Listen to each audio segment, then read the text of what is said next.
زما مرګ درته منظور سو چې ملګری د منظور سوم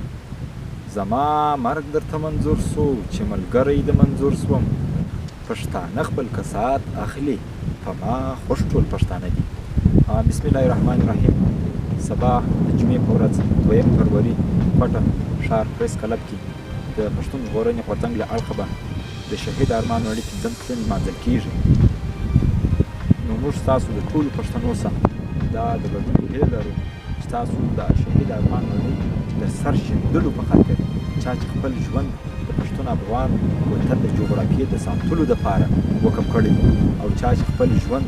د پښتون افغان وطن باندې د خپلو وسایلو خپل اختیار ګټلو په خاطر خپل ژوند وقف کړي او چا چې د کونډو رنډو اوښکو د اتمام په خاطر باندې خپل ژوند وقف کړي او چا چې د پښتون افغان وطن د ازادۍ او خپلواکۍ لپاره خپل ژوند وقف کړی دي. نو انشاءالله په پټه ښار پریس کلب کې د پښتون ژغورنې غورځنګ جنوبي پښتونخوا له اړخه د شهید ارمان وړي 15 کلن لمانځل کېږي. نو موږ ستاسو د ټولو ننګیالیو غیرتمنو پښتنو سره دا خواست کوو چې تاسو راسئ په دغه سیمینار او په دغه کلینیک کې شرکت وکړئ او خپله ونډه